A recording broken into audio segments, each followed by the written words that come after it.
What's poppin', internet? Welcome to another episode of the Synced Up Podcast, a show where we talk about news, games, and sandwich a little fun in between. Still looking for that sandwich meat, actually. We still haven't replaced Akinator with anything. What are we going with? I don't know. We still need some sandwich meat. I thought you meant real sandwich meat. No. What do you mean, like ham, turkey? Well, yeah. Oh, well, I'm Timothy Durrell, one of your hosts, and joining me this week is your boy, number one Nintendo fan, Michael Clare. What's up, Mike? How you doing today? I'm doing good. It's been a good Sunday. We finished Queen's Gambit. Really good show. It was a really good show. I had very Zero fun video time. games today, though. No video Rare. games. Actually, if we're going to, spoiler alert, looking towards the what you've been playing section, not very many video games all week, if I'm going to be completely honest with you. Yeah. Still waiting for next gen to hit. Next week, that'll hit hard. Today we're going to talk about news in the world of Mass Effect, a ton of PS5 details, and there's a Spider-Man Miles Morales review roundup. But before we get into that, I got a little bit of housekeeping for you.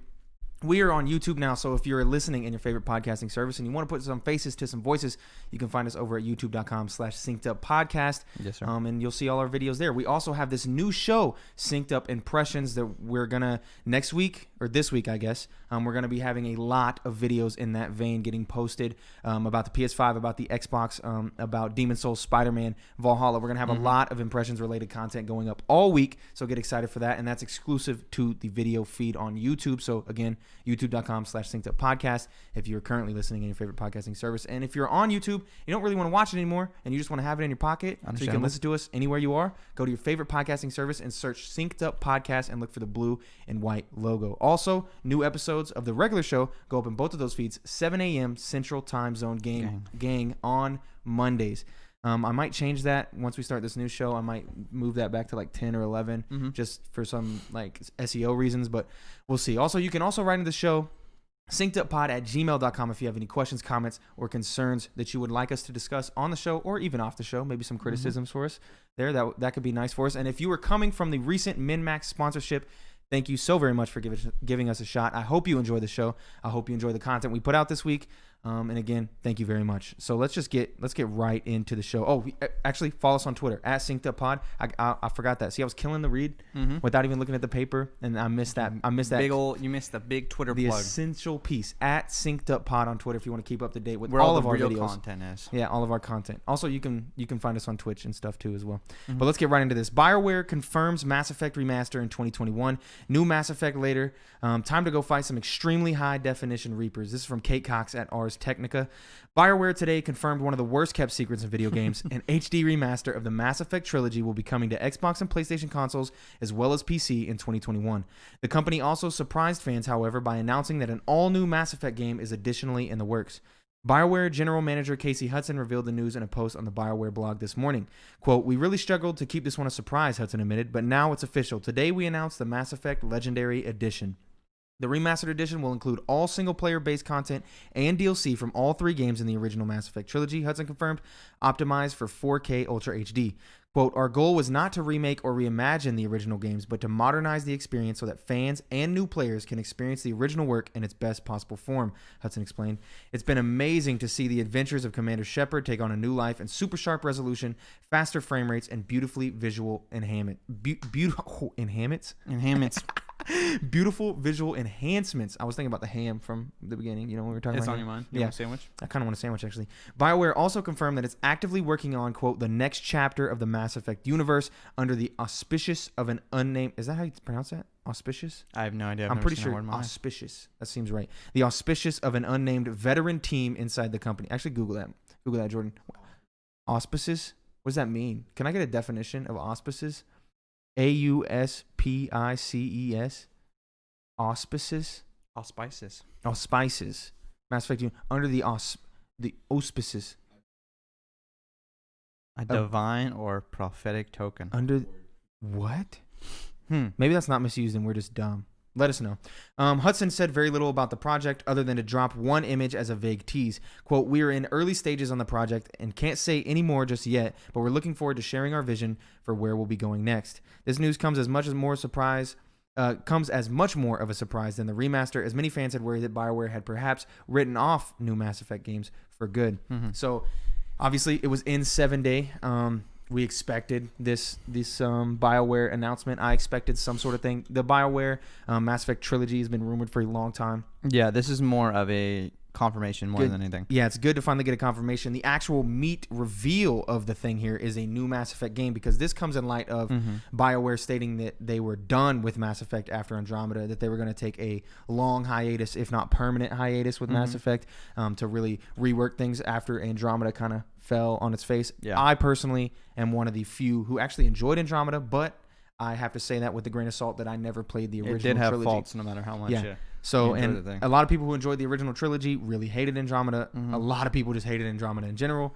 I'm a defender of it slightly. But this is exciting news for Mass Effect fans and BioWare fans around the globe, because we haven't had a BioWare game. When was the last BioWare game that we had? Was it Andromeda? That was the last BioWare game? No, Anthem. It would be Anthem, and we know what happened with Anthem there. And the new Dragon Age that's been announced is, we only seen very vague stuff, and it seems like that's super far out. I mean, as much as this was not a surprise to anybody that we were getting a remaster, I think it's still exciting that the original Mass Effect trilogy is going to be able to, meet new people. Yeah, because I might play it now. I might play it now. Oh yeah, I want to replay it. Those games are really magical in the way that they were kind of built at the time. It's just a very good trilogy that I think, kind of same way I've talked about Mafia, where it's like, it's just good games. Yeah, good games in general. And the fact that you'll be able to get probably all three of them for that $60 price point is crazy. Yeah, so, that's nice. I'm excited to replay some of these games. I'm excited just to be able to finally try these games. But 2021 is decently far away. I mean, spring 2021 is when they've announced that it's going to be coming. I mean, man, 2021 is not that far away anymore. Yeah, I guess it isn't. That's less than 2 months away. We're in November. It's hard to think about. But that's it for the BioWare store here. We're gonna move on to a lot of PS5 stuff. We got various things in here, including the Spider-Man Miles Morales review roundup. So let's just dive right into all this PS5 stuff. Obviously, the press just recently got their hands on the PS5. We did not. We're going to have to wait till November 12th because we're plebeians, but it's okay. PS5 won't be sold in physical stores on launch day. PS5 will only be available at online retailers. This is from Adam Bankhurst at IGN. Sony has confirmed that PS5 launch day sales will be online only this year, meaning there will be no physical units available for purchase in stores on launch day of November 12th, 2020. Revealed on the PlayStation.blog, Sony has made this decision, quote, in the interest of keeping our gamers, retailers, and staff safe amidst COVID-19, and confirmed that, quote, all day of launch sales will be conducted through the online stores of our retail partners. This means that no PS5 units will be available in store for purchase on launch day. So Sony asks that people, quote, please don't plan on camping out or lining up at your local retailer on launch day in hopes of finding a PS5 console for purchase. Those who have already pre-ordered a PS5 will be able to pick up their new console, but those who have yet to secure a pre-order will unfortunately be out of luck on launch day if they were hoping to find one in stores. So I think this is actually to be expected. Yeah, this isn't shocking. I think it's not 100% true that it's just because of COVID-19. I would wager to bet that also supply and demand, like the amount of supply they have, can't meet that demand. Or they're just so unsure about what really is the demand. Yeah. Especially on launch day, what it would look like. Yeah. So just putting it all online helps solve that problem for them. It's easy to blame it on COVID-19, but I would say there's a lot more factors at play here than just COVID-19. And it's also probably a good press beat. Not that you can't get the thing on launch day, because that's to be expected. That isn't really bad press. But there isn't this, people waiting in lines and doing all this crazy thing and not being able to get a PlayStation. They're kind of setting the expectations. It does where suck they need for to be. people who would have been able to do something like that, but now are going to lose, their chance at PS5 because somebody built a bot and is going to snatch it off Walmart or GameStop immediately. Yeah, so unfortunate. Hopefully they have a large amount of supply available for launch day. I agree. So everybody who really wants one can get one. Yeah. There are some other things, though, that aren't going to be available at launch, and this is a little more spicy. Sony confirms the PS5 won't support SSD storage expansion at launch. This is reserved for a future update. This is by Sean Hollister at The Verge. Sony says its PlayStation 5 can load virtual worlds far faster than ever before thanks to one of the fastest solid-state drives ever made, but it's also not a particularly big drive.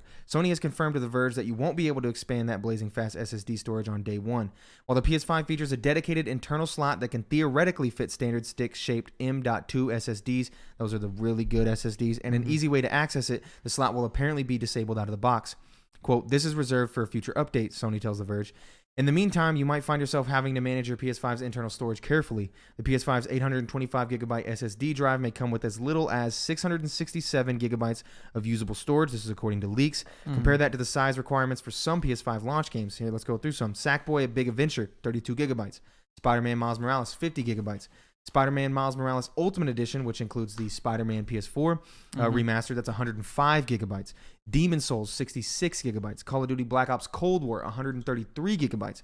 If you're planning to buy all these games, that's half your storage already accounted for. It's worth noting that the Call of Duty games are notoriously storage intensive, though, and they're not the only games available at launch. And we're going to have a lot of games going to be drug over, because this is the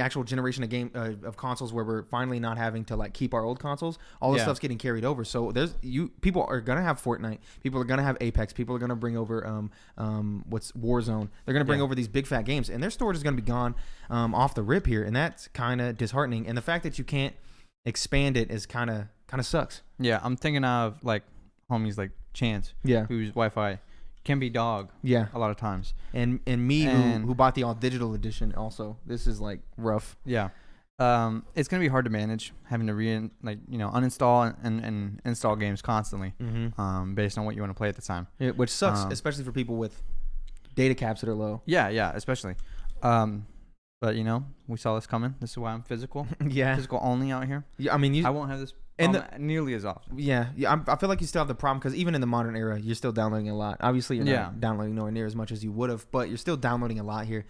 Some of these, obviously, Call of Duty being a really big one. Demon Souls, 66 gigs. These are some big file sizes. I'm gonna be spending a while staring at my screen come November 12th. But hopefully they update this quickly, efficiently with some supported SSDs. We've seen this week that Xbox pretty much the only SSD you can use is their Seagate one and their like partner program thing with their Seagate design. So you have to go through Sony or through Microsoft. That thing is $220, even though it's quite big. That's very expensive. So people were kind of looking towards the aftermarket SSDs, and they were really excited as like a talking point for the PlayStation to say, hey, they're supporting third market SSDs, and it kind of just sucks that. But not yet. Not yet. You're just gonna have to wait. It's just weird that it's like, you're waiting on a hardware update. For something that should just be available at launch. It's just very strange. It makes sense though, because when you think about it and you break it down here, you really got to think about the main thing for this generation is load times, ray tracing, all this very intensive stuff that really depend on having an SSD. And you don't want people buying third market or aftermarket SSDs that can't handle it. For example, just with our setup here, we had to buy very specific hardware pieces that could like the video that you're seeing if you're on YouTube right now, for it to go to our PC and to be able to be recorded live. We had to buy a specific SD card that would fit in the camera. We had to buy a specific USB-C cable that was fast enough for the camera to send the 4K data over. We had to buy a link that could link it to the computer that would transfer that data quick enough. And when you extrapolate that to a game console where the whole shtick of the thing is that it's ease of access, right? It's not this crazy PC get up that you see a lot of times. You got to make sure that those aftermarket SSDs are fast enough and will portray your games in the way that they are meant to be portrayed. So I guess it makes sense that they're kind of like, hey, we're waiting. Do you think they're waiting so they can establish partners for it, or possibly, or let these hardware companies catch up, maybe, and be prepared? I could see either or. We would be just lying out of our ass if we're just going to say they're not going to make partnerships for an SSD. Oh no, like 100% that's going to happen. But it'll be interesting to see when if we're gonna get it, but when we get these SSDs and how exactly, because it doesn't seem like there's a timeline for this yet, and how pricey they are. Another thing worth noting that I've just threw in here for the PlayStation 5 before we move on to Marvel's Spider-Man Miles Morales review roundup is they added a new game tracking timer that works for old PS4 games as well in the PS5, and I think that's actually like a super solid upgrade that for niche people like us means a lot. I mean, people love looking at their stats no matter what it is. Yes, it can be stats, video games.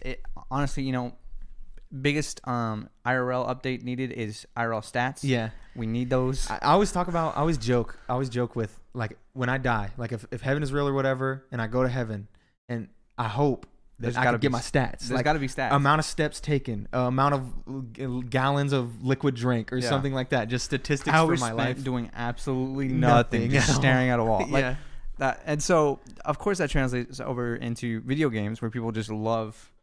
We're more nerdy, geeky. I love seeing that.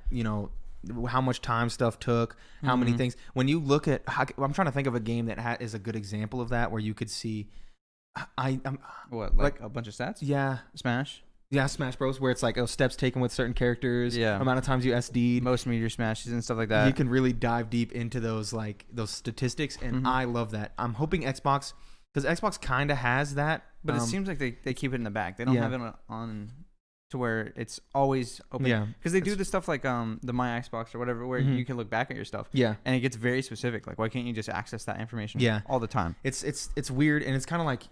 It's kind of like a weird workaround, just like in Nintendo, when you go in there, it's like you got to wait, 10 days before you can look at your time, and then they just give you an estimate. Yeah. It's like more than 40 hours. It's like, they know it. Why don't you just tell me exactly how much time it's such a weird thing, because people love this. And so for PlayStation to add this into the PS5, I'm a huge fan of. I can't wait to be like, hey, it took me this long to beat Miles Morales. It took me this long. Even, I just watched the Kind of Funny review for Astro's Playroom, and they were able to give me minute details of how long it took them to beat the game, how long it took them to platinum the game, because we have, this new feature. Yeah. Which is nice. But speaking of new PS5 games here, Marvel Spider-Man Miles Morales, we got the review roundup from GameSpot by Darren Bontois. I'm probably butchering that name. I'm sorry, Darren.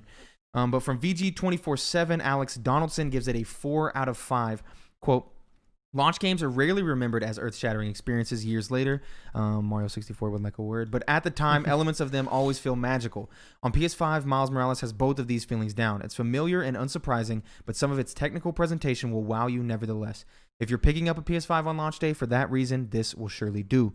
Polygon doesn't give it a score, but this is from Tariq Musa. After finishing it, I was left with a sense of belonging, of intimacy with characters and relationships in the scaled-down version of an open-world game. Miles Morales is a character who was created to make others feel like they belonged and were welcomed, and now that's accomplished off the back of one of the best action-adventure games I've ever played. IGN gives it a 9 out of 10 from Jonathan Dornbush. Marvel Spider-Man Miles Morales may not be quite as packed with content as the original, but it stands out as an essential story in Insomniac's Spidey universe. It earns its spot as a fantastic follow-up, telling a wonderful Miles-specific story while improving upon the fundamentals of the first game with very distinctive moves and enemies. And it's an excellent way to break in your new PlayStation 5. It looks spectacular, loads fast, and makes fun use of the DualSense controller, the directional audio, and more. But regardless of which generation you play it on, it's a worthy follow-up to one of the best superhero games ever made. And last one here from, I think this is Andrew Reiner. Yep, Andrew Reiner at Game Informer, a 9 out of 10. No load times, beautiful ray tracing. The PlayStation 5 version of Marvel Spider-Man Miles Morales is a technical juggernaut that continually impresses. It is the ideal way to play the game if you can. Feeling the venom flow through the controller is quite cool. That's not to say the PlayStation 4 version is far behind, however. Marvel Spider-Man from 2018 remains one of the generation's best looking and playing games, and this game's performance is in lockstep with it. Fast travel and restart bring up short subway rides and loading screens. They are instant on the PS5, and the visuals may not have that next-gen sheen, but the PS4 version is still beautiful and a worthy way to experience this excellent game. So it seems to be that Miles Morales was a solid release. Yeah. Very good launch title. I watched a clip online on Twitter where a guy was like, hey, this is what sold me on ray tracing, this sequence, and it was an action sequence from Miles Morales, and it was seeing him fly around and hit enemies, and you could see the reflections in the windows, and everything was so nice. And I was like, oh, and obviously there's still some stuff there, because like the particle effects with the electricity and the venom attacks weren't all reflected, so obviously there's some shortcomings. This is stuff we'll see fixed 3-4 years down the road when we really get used to this generation. But for right now, that's still incredible. Those reflections were, oh man, and they were exciting looking clean. That the PS4 version is still comparable. Also very good. Yeah, because 100-something million people still using PS4s out there. Chance is going to be playing this game on the PS4. It's good to know that it's not going to be some crapshoot version, but that the PS5 version is nice. I can't wait to get my hands on this DualSense controller, because everyone is talking about it like it's the greatest controller ever made. Yeah. With the haptic feedback and stuff, and I'm very excited for that on November 12th. I wish we could get stuff early, but we're not that big yet. But we will have a impressions video on Spider-Man Miles Morales, probably on November 13th, which would be Friday. Mike is actually going to be the one on the sticks on that, and we'll have our personal full thoughts on the game then. But it seems like, for the most part, from the world of games journalism, a solid release, a good, solid game, which is good for me as well, because I drafted it in the Fantasy Critic. So I've given up. That's points right there. That's points. I'm packing up my bags. Yep. That's it for the news this week. Obviously, packed full with PlayStation news, because PlayStation just got to send out its units to the press out around the world. So we had a lot of that stuff here. This Mass Effect stuff was really nice, and Next week is going to be a jam-packed week full of several review roundups, bunches of impression videos, all kinds of stuff. But we're not there yet. We're just a couple days away. When you're hearing this on Monday, you got one more day till next gen, baby. Get excited. But this next section of the podcast, this is This Week in Gaming, the section of the podcast where we talk about, you guessed it, This Week in Gaming. Wow. Historical releases from This Week in Gaming. In Tim's specifically. Yeah, it is kind of in my opinion because I go through the game facts. And which is already in somebody else's opinion. Yeah, it's already, yeah. And so I go through the game facts and I click on those. And if I don't think it's worth talking about or I don't know much about it, I guess I skip those. And sometimes I overlook games. I guess Kingdom Hearts, what was it, Melody of Memories or whatever that Trey was telling me. No, that's the one that just came out. Oh, yeah, you're right. Some Kingdom Hearts game that I missed, Trey was on my ass about. Sorry, Trey. But, I talk about what I talk about. Take it up with me. Or game facts if you want, but mainly me. November 8th, that's today. Gun in 2005. Gun is a good ass game. Do you know Gun?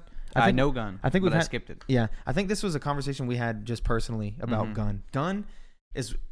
I want to pull up my GG app. I think it's like my 14th or 15th favorite game of all time. Which doesn't make any sense to me at all. I love that game, and it's because when I talk about my favorite games and I break them down, I always take into account like the memories around the game release into it. Because that stuff matters a lot. So the reason Wind Waker is my second favorite game of all time is the memories I have playing it with Matt, who's here right now, and just going over to his house and playing that game constantly. So Gun is one of those games where it was just a game that is just prominent in my memory, and I could tell you the entire intro and several of the levels. Like I could tell you the first 2 hours of the game just from memory. You don't have to. We can do it right now. Save that for later. I'm just saying I could do that because that's how much I love that game, and I'm disappointed you missed it. I'm no point in going back. Not at all. No, there's no point in going back. I will not be revisiting. And it's not very politically correct at this point.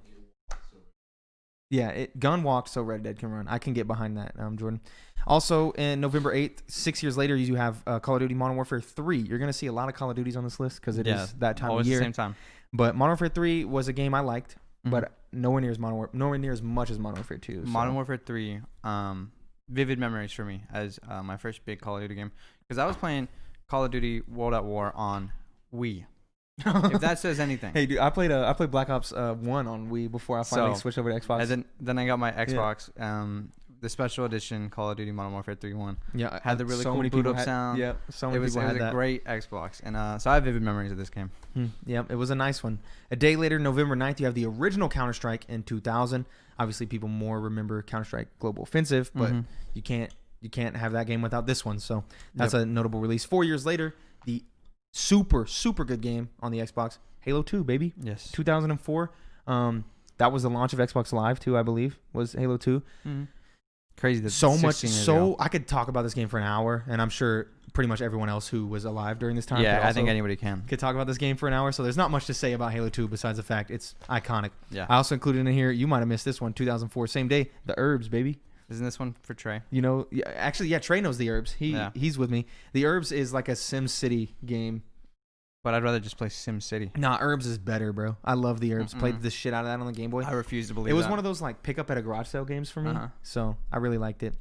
2 years later, a game that I personally love, and I know a lot of people shit on, and I know there's some people out there who like it, like Joey Noel from Kind of Funny, Viva Pinata in 2006, bro. I have no qualms with this game. Have you played it? I do. Here's the only memories I have of Viva Pinata. It like came with the Xbox, right? I downloaded a free Viva Pinata game on Xbox Live. I can't remember which one. Summer of Arcade. There's two. There were two free games. It was Banjo-Kazooie, Nuts and Bolts, which we'll talk about here in a second, and then Viva Pinata. They were. But if you remember the Xbox, but it was like 360, it was a sequel. It wasn't the original one. Oh, okay. And so I played that. I booted it up. It either glitched or I was just so dumb, couldn't figure out what to do. I tried to play that game for like 30 minutes, did nothing, and never touched Viva Pinata again. Wow. Okay, no, I played the shit out of this. This is one of those like, what would you compare it to? I don't know. It's kind of like Slime Rancher or something like that, where you're building up a thing. I really liked it. If you remember those old, people might remember this. See if you can bring up a picture of it, Jordan. The old Xbox 360 box that had Viva Pinata and Banjo-Kazooie on the box. Yeah. Can you bring up a picture of that? Because I kind of want to see it. It's going to send me in a spiral through memory lane. It was like the Xbox 360 arcade box or something. It came out several years after the release. I mean, I remember it. I know what you're talking about. And it was like that game box, and it had like a slash through it, and on the top was Banjo, and on the bottom was Viva Pinata. Or am I just completely misremembering this? Yeah, show me these. What do we got here? Boom, boom, boom. Part 2 is at the bottom. Yep. Oh, yep. There it is. Viva Pinata, Banjo Kazooie. Wow. 329. Wow. Jesus. You want to pick it up? Yeah. No, absolutely not. Oh. Next gen's hit me really hard. But yeah, Viva Pinata was one of those games that was so nice. Let's go back. Back. 4 years later, going forward, not back. Black Ops 1, a game I played on the Wii, and then I played it later on the Xbox. The classic. The numbers, Mason. What do they mean? Yeah. What an iconic game. I love that story too. And Zombies on Black Ops 1 was also phenomenal. Yes, sir. That's what I was about to say. Zombies, crisp on that game. Super crisp. Many late night hours. 100%. November 10th, 2002. Prince of Persia: Sands of Time. People know, one of my favorite games of all time. Up there in my top 20 somewhere. Can't wait for the remake. On the way. Have you played? You never played the original? I did, but not like. Are you gonna play the remake? Yeah, probably. Okay. Yeah, because I can't wait for that remake. 6 years later, another Call of Duty, of course, 2008, World at War, Call of Duty 5. That's a good one. Introduction to the bouncing Betty pisses you off enough? Yeah. Vivid memories of playing this on the Wii with one of my friends, Devin. We had the old, the Wii gun thing? Yeah. Where you put the Wii remote. The stick here and the nunchuck? Yep. Yes, sir. That was a trip, man. I Zombies felt more like an arcade game than I think I played this on DS too. Or maybe that was a different Call of Duty. Maybe it could have been on DS. That shit was ass. That was so bad. Yeah. What a time, man. Yeah, what a time to be alive. 1 year later, Call of Duty Modern Warfare 2. I would consider one of the best Call of Duties, if not the best Call of Duty to ever be released in 2009. Super iconic. That's when you get the introduction of the quick-scoping world, the trick-shotting world. FaZe rises to fame. Optic rises to fame. You really get a new era of YouTube, even though YouTube just started. But like this whole era of YouTube. The clips and the the edits. What an iconic game. So many hours put into that. 6 years later, 2015, Rise of the Tomb Raider. Good game. Is that the first in the reboots, or is that the second in the reboots? Second. Yeah. That is a good game. I played all those reboots, and I liked them. They're good. Liked them a lot. They're good puzzle games. Very, very good. Super iconic. Also, the same day, you get Fallout 4 in 2015. A game not so well received, but I enjoyed it, even though I never beat it. Yeah, no, I think it's a good game. I never beat it. I don't think anybody would say it's better terrible. But I don't know if anyone would. It was good. Yeah, it's just okay compared to the rest. Except 76, which we'll talk about it a little later. November 11th, Banjo Kazooie Nuts and Bolts, 2008. Obviously, you never played this one? Nope. Yeah. Well, we just seen it. Came with the Viva Pinata Xbox. Yep.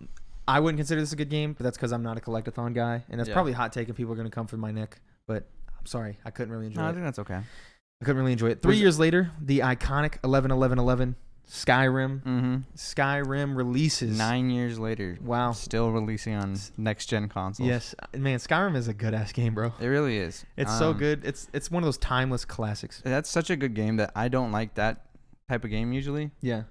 But you played it so good. Like I'm hoping in my 40 hours or so. I'm hoping that Elder Scrolls. Oh man, that was a really good burp. Sorry to everyone. No, it was not. I always burp if you didn't know. Skyrim. I hope Elder Scrolls 6 can live up to the hype that Skyrim has laid. Do you think it's possible? Do you think it's possible that Elder Scrolls 6 comes out and people are like, "Oh yeah, this is the proper successor to Skyrim"? I feel like it's. I don't know. I feel like you just have to separate it from Skyrim. I don't think we're 9 years follow up Skyrim. Yeah, we're 9 years removed, and probably another. In my mind, 4 it's years removed like GTA from 6. Yeah. Like how do you follow up your success with GTA 5? You don't. But what if you do though? If you do, then that's insane. Yeah, how hype is that? Because you did something really crazy there. Yeah. That shouldn't be able to be repeated. Be topped. Because it changed RPGs forever. Yeah. Because it's formula defining stuff, and that formula has already been exploited by everybody. Yeah. So you have to either change your formula again, or your game's just going to be another. Can you do another thing? Yeah. I feel like that's like the constant stigma that all these game companies go through, and I feel like for indie companies, it's like really especially hard because like I'm worried about the Outer Wilds developers, and can they follow up with that success? And I worry about like, what's the developer that did? Fuck. Oh, now give me a hint. It was literally in my head, and now give it's me gone. a game. I don't even know at this point because it's just gone. Whatever. But yeah, Outer Wilds. Oh shit, there it is. Disco Elysium. How do you like the people who did Disco Elysium, one of their first games? How do you follow up that crazy success with something else? And that's constant. You do what Supergiant did. Yeah. Where you made your games and you just kind of kept learning and made different stuff, and then eventually you just use everything you've learned over the past how many years, and you just make a good game. Yeah, how do you follow up Hades? Good question. I don't think you do because I mean you go from Bastion to Transistor to Pyre to Hades, and you really see I watched like an hour long breakdown of all the game. I don't know if you've seen that video. It popped up in my recommended. It's basically a critique of each game individually, and they're like their evolution between each game. I think you should watch that video. I think you've talked about it. It really breaks it down hard, and yeah, I agree with you. Supergiant, I guess, has mastered doing that. 2014. It blows my mind that this was 6 years ago. Both of these games here, Master Chief Collection, that doesn't make sense. 6 years ago. That does not. No, I looked it up, bro. No, 6 years ago. That doesn't make sense. Master Chief Collection. I was in high school. No. Yeah. I don't believe that. Jordan, give me a fact check, bro. You don't have to. I'm just gonna not believe. Even if he's right, I'm not gonna believe it. Give me a fact check on Master Chief Collection. Did I type this wrong? Because I don't think I did. What do we got? What do we got for Master Chief Collection release date? 2014. Yeah, 6 years ago. I don't believe that. So we're just. That don't make sense. Assassin's Creed Unity the same day. That was 6 years ago. That makes sense. It still blows my mind. That Unity was 6 years ago, but Master Chief Collection. When I seen that, I was like, "What? Like that's like 2016 in my head." Yeah, that makes no sense. That is one of those ones that hurts. The next day, November 12th, Super Mario Galaxy in 2007. Obviously, game you just finally played for the first time. Very good. Very, very good. I really enjoy it. Where's number 2? Right there. Will they ever bring us number 2? You can play it. I know I could play it. 5 years later, Black Ops 2. The successor to Black Ops 1. A worthy successor, in my opinion. I think this is the Call of Duty game I put the most hours into. Might be right there with you. Because I think this is the pinnacle of me having free time and me... not having money to buy new games. Yeah. Yeah, I'm definitely right there with you where it was like, I played Black Ops 2 for like 8 months. Yeah. Didn't play anything else. I think I got this in for Christmas. And then I just rode this until my birthday. Yeah, pretty much, 100%. November 13th, the next day, Assassin's Creed Original in 2007, obviously. See, I would have thought that was further back, too. Yeah, the kickstart of a pretty good series, and we're about to get another one of them pretty soon. They've come a long way in 13 years. They have come a long way. Also, in 2007, you get the original Crysis, obviously, that classic, iconic PC game that everyone, gushes about. One that I never personally played, and I don't mean that in a negative connotation. I don't want people coming for me. I haven't played it either. I never played it. 2011, you get Super Mario 3D Land. That's the DS version, not the 3D World on the Wii U. Yeah, so I miss 3D Land, but it's a notable release, in my opinion. And then it blows my mind that this was 3 years ago. Spyro Reignited Trilogy. That was 3 whole years ago? Yeah, I mean, that makes sense. 3 years? I thought that was like last year. And no, because that came out a while ago. I don't know. For some reason, it just does not feel like 2017. I guess that's fair. But actually, when you think about it, it's almost 4 years ago. We're 1 month from this being 4 years ago. I don't like that. Don't tell me that. Don't tell me that. 1 month from 4 years. 2005 Mario Kart DS. On November 14th, 2005. I mean, I didn't have this game, but I didn't need to because anybody who had it, you could always do DS Play or whatever. That's what I was saying. This was that thing where you could be like, "Hey, download this thing," and you could play it with me. Yeah, that was always really cool. That was a cool factor that the DS had.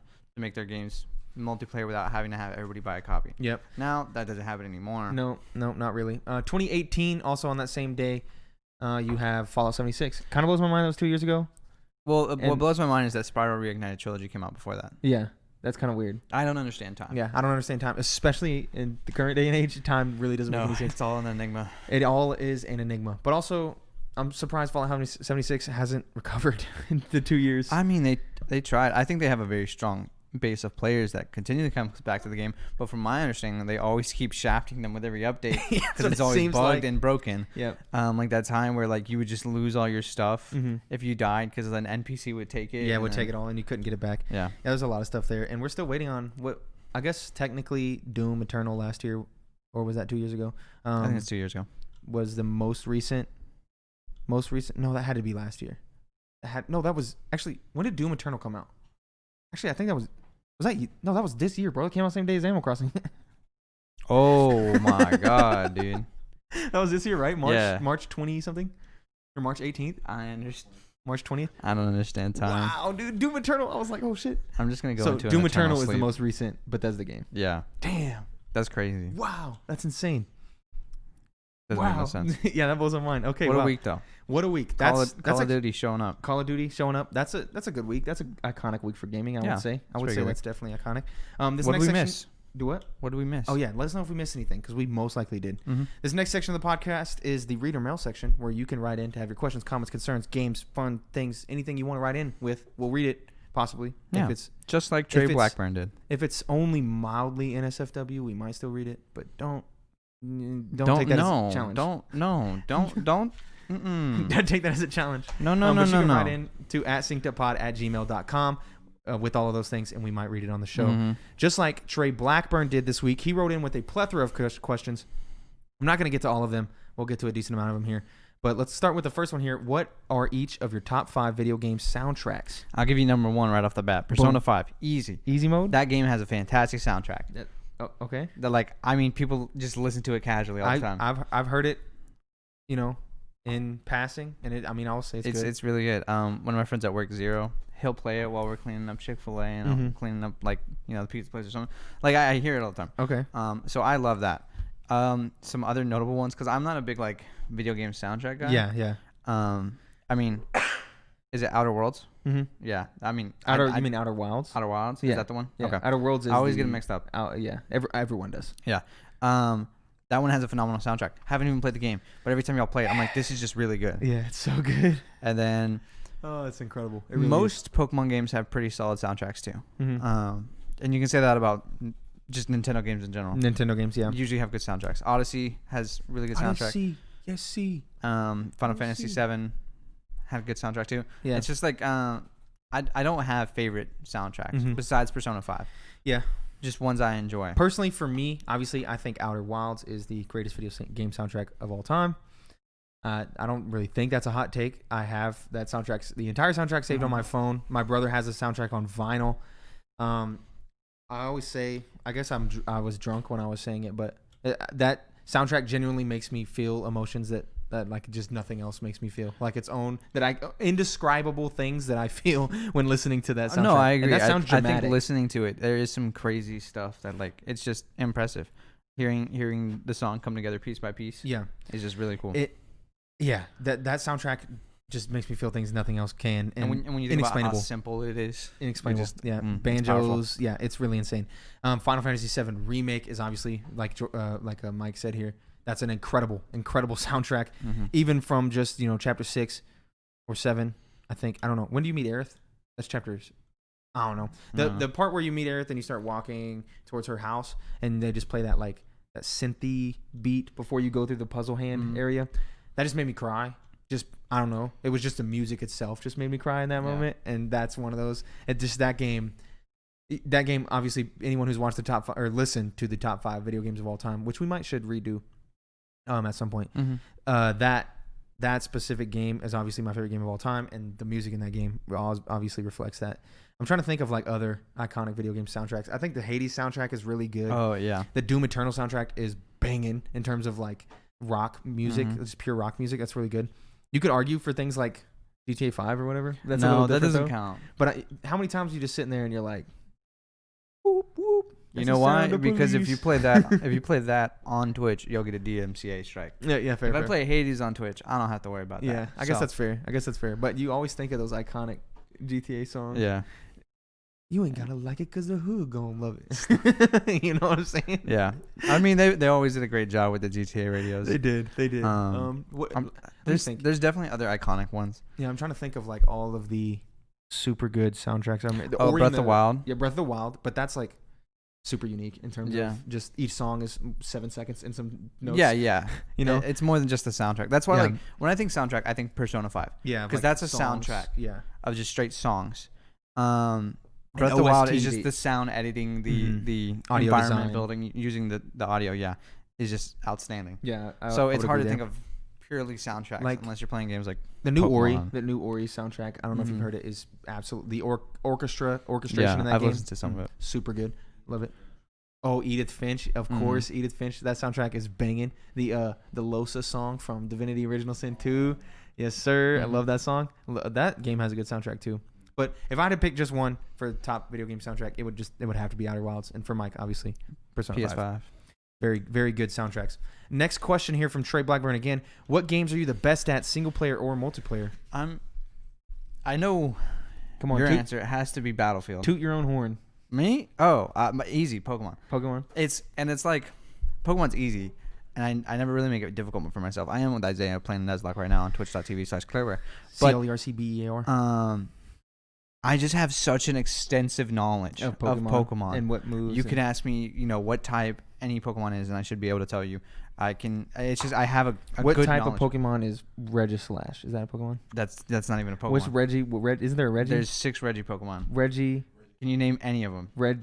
He already said one. Reggie Ice. Come on, name another one. Stop helping him. Regirock. It's like we're playing catchphrase right now. You playing for the wrong team. Reggie Still. Yeah. Reggie Drago.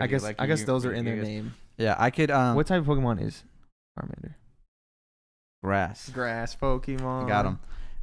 It's got to be Pokemon. I think if I had to, duel with the devil, right? And I get a day to prepare. Devil went down to Georgia. I'm picking Pokemon. And I'm refreshing myself, and I'm going to war.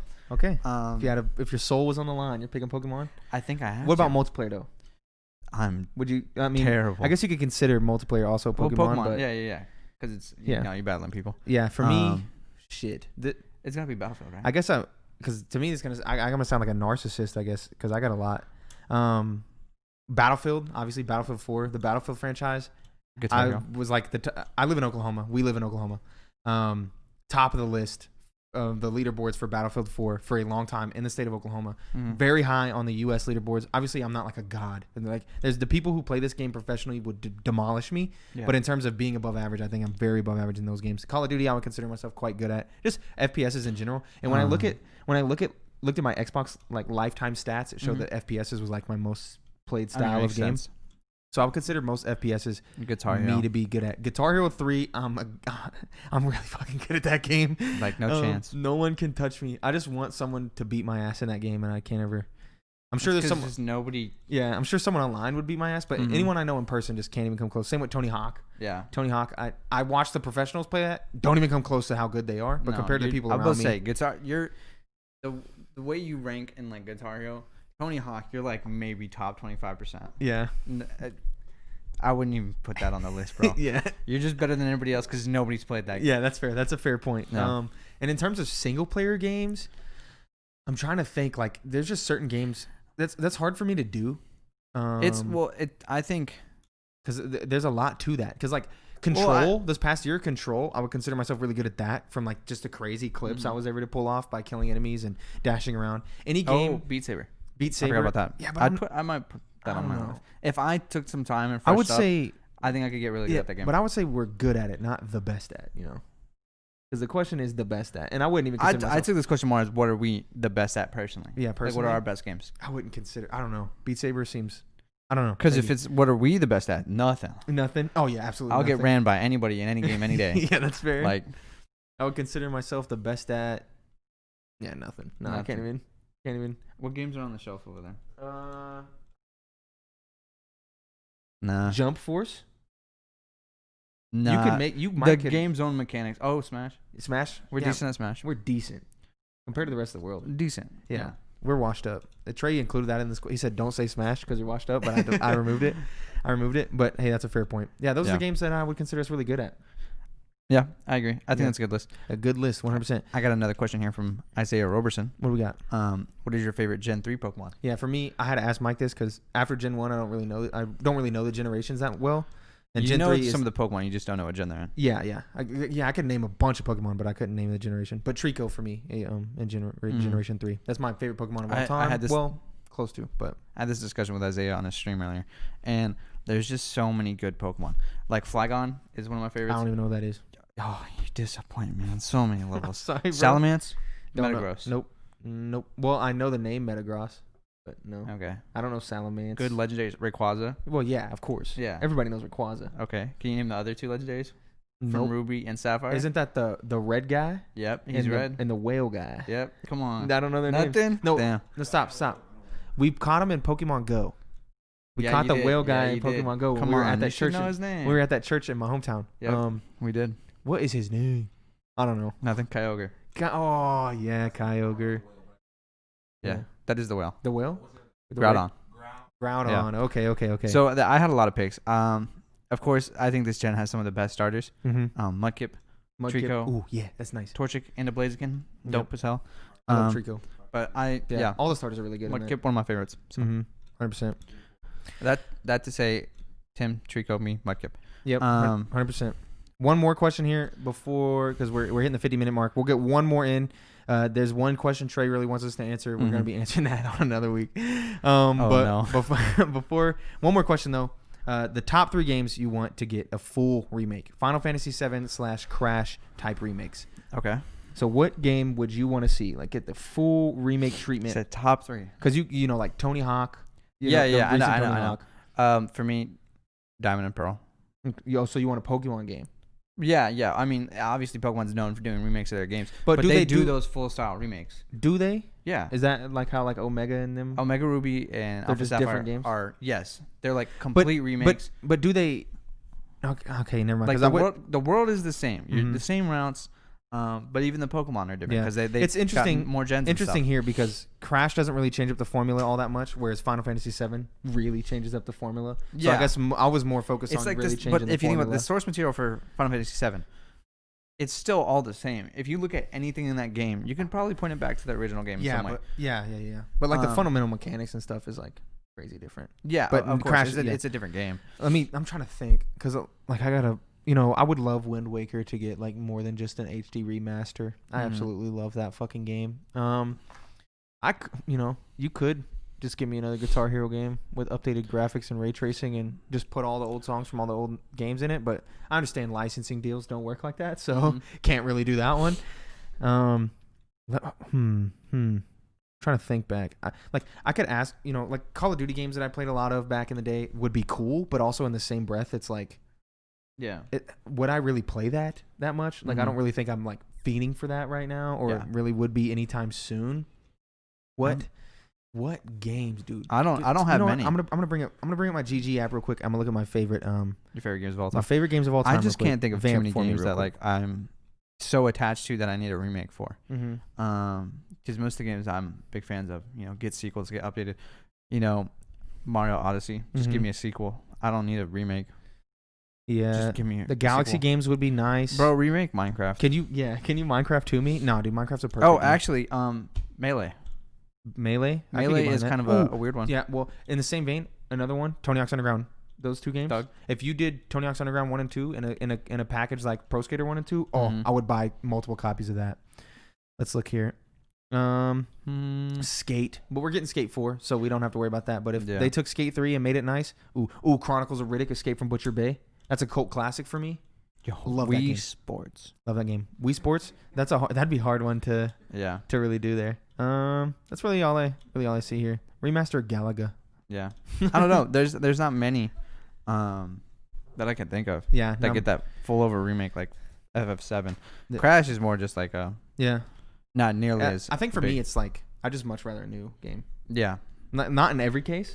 But most cases I would be like, I'll just I think I agree with that because when I think about like Pokemon games, I'd much rather have a new Pokemon game, like a new generation, than a remake. But I would gladly take a remake too. Yeah. Because I could always just go back and play Diamond and Pearl. Yeah. Easily. So I'm not dying for a remake of it. Yeah, not really.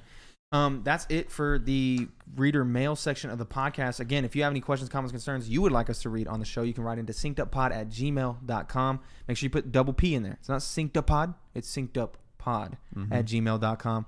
And we might read that on the show. We got more questions in the bank that we will read next week, so we won't have a dry section there, and that's nice.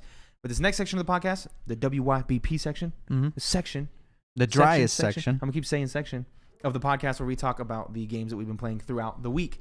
Personally, it hasn't been a very big week for me. Next week's going to be fat. Don't worry about it. Next week, we're going to have a ton of games to talk about, even though, for the most part, we're probably going to point you to other pieces of content where we more break it down. But even still, we'll have a lot more to talk about next week. But for this week, all I've really played is Rogue Company. That game caught me off guard, obviously. I think I talked about it last week on the show. I don't remember personally. But Rogue Company is a free game, obviously. Third-person shooter that I did not expect to catch me so hard. I've put 30 hours into it almost at this point. Jeez. Just playing with the boys, man. Just getting on. getting on Xbox. We got the crossplay, so Jordan's on PS4. He can play too. Anyone who wants to play on my PC can play too. And we just get a 4-man team going, and we just play some Rogue Company. We just sit back and we might play some tonight. I don't know. And it's just a fun game to just play with your homies and just talk about stuff and just wait. And it's kind of like we're in a waiting period right now. Obviously, 2 more days, or when you hear this, 1 more day until next gen when I can play Valhalla. Let's go. So while waiting for next gen games, I've just been playing Rogue Company. Didn't expect it to hit me so hard. What have you been playing this week, Mike? Same thing as always, Tim. What? About 1 run away from being done with Hades. 9 runs down. Done. I use loosely.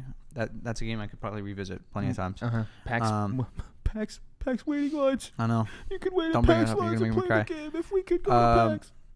Pokemon DLC, I touched a little bit this week. It's just pretty much been shiny hunting stuff. Yeah. Still good. And then Pikmin 3. Do you want to make an impressions video on this game, so? Like, I wanted to make an impressions video on Pikmin 3, but then I realized, like, we're about to get hit really hard, and we procrastinated too much to really fit it. Yeah. So I think you could just give us your thoughts here on the weird shit that I seen on the screen when I seen you playing Pikmin 3. Really good. It's really good. It is really good. Oh, shit. Okay. The puzzle stuff is just, it's really good puzzle thinking stuff, because, like, you have 3 different, like, obviously you don't play as Pikmin. You play as Olimar. You don't play as Olimar. You play as Alf and 2 other people in this game. No, I don't know Olimar? what you call them. Where's Olimar? Olimar's, you can play as Olimar in the side story, but Olimar's really not in this game. That's lame. He's like the dude. Yeah, he is. But so is Alf. Yeah, I guess it's true. I think we only know he's the dude because of Smash. Because of Smash, yeah. We're so not the Pikmin guys. You play as these 3 Pikmin, or these, not Pikmin, but dudes. We'll just, whatever. And then you get a team of like 100 Pikmin. And then you just got to go around the map looking for fruits. Would you hearken it to that game? Fuck. What's the game? Like 301 Heroes, or you know what I'm talking about? 101 Heroes? No. You wouldn't? You know what I'm talking about, though, right? Yeah. You're talking about Wonderful 101 Heroes, something like that. Yeah. Yeah. The Wonderful 101, I think, is actually what it's called. Yeah, that one. Yeah. No. This one is like purely puzzle. Okay. Puzzle. Yeah, it's all puzzle solving. Shit, dude. That's yeah. It's watching you play that. It's resource, time management, and puzzle solving. Because the way you get your resources is just puzzle solving constantly. You're using different types of Pikmin to solve different puzzles. You're having to revisit levels because you'll get a new type of Pikmin. And Metroidvania-like in that sense? Not at all. Not at all. Okay. All right. Because it's just a flat map. And like you'll it's off base completely here. Yeah. Did you even look at this game? No, dude. I don't know nothing about Pikmin. No, it's just you land on the map. The only gameplay I've seen of Pikmin was the 10 seconds I watched you play. Yeah. On your stream. I don't know. It's really fun. If you like puzzles, it's really cool. And then it's got a cute aesthetic to it too. You're these tiny people, and you're throwing on these Pikmin. Tiny people in a big world. Carrying strawberries to your ship. Yeah. Is there a story? Really cool. Yeah, you're like crash landed on this planet. Is the narrative like hitting hard for you? Oh, absolutely not. No, not at all. It's it's just like, hey, our planet is running out of food. We're here to get fruit. Okay. And take it back to our planet. You assume that, so it's not Earth. Well, no, because the monsters don't exist on Earth. Yeah, okay. But it is a very Earth-like planet. Yeah. With Earth fruit. And stuff like that. And then there's like cell phones and stuff that you use to upgrade your ship. Weird. Yeah, it's a very weird game, but it's really fun. I enjoyed it a lot. It's pretty short too. I think it's only like 20 hours. Had a full price game, 60? Yeah. Okay. Well, 50 if you get it from Walmart. From Walmart, yeah. Which is a steal. That's a pog. Every 5 games, you get a free game. $60 game. Yeah. So it's nice. I like it a lot. Okay. And then also I've been playing Pokemon Diamond Nuzlocke randomizer with my boy Isaiah. Yep. On stream. Twitch.tv/ClairBear. That's very fun. We're playing with very hard rules.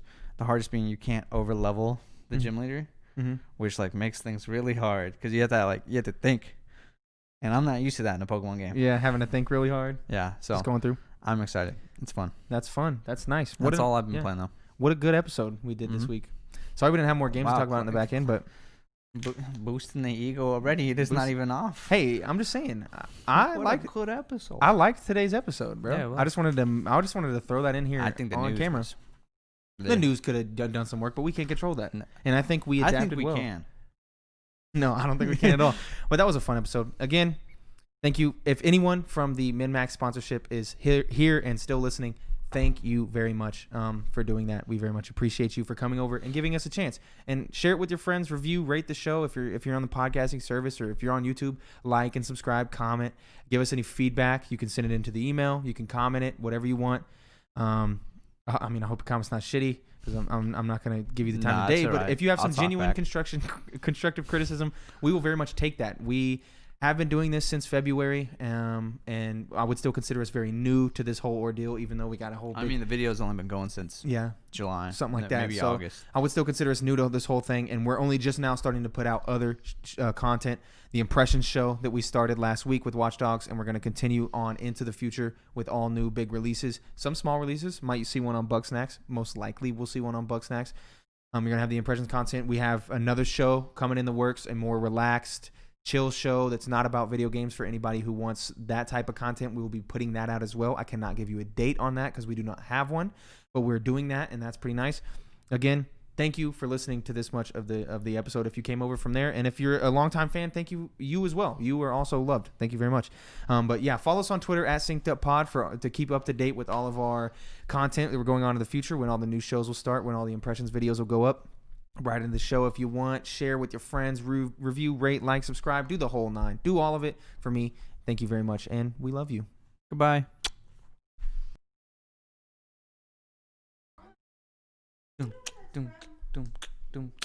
I know you'll see. The world will change for me and be so wonderful.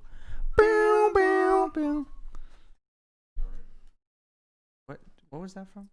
iCarly. Oh,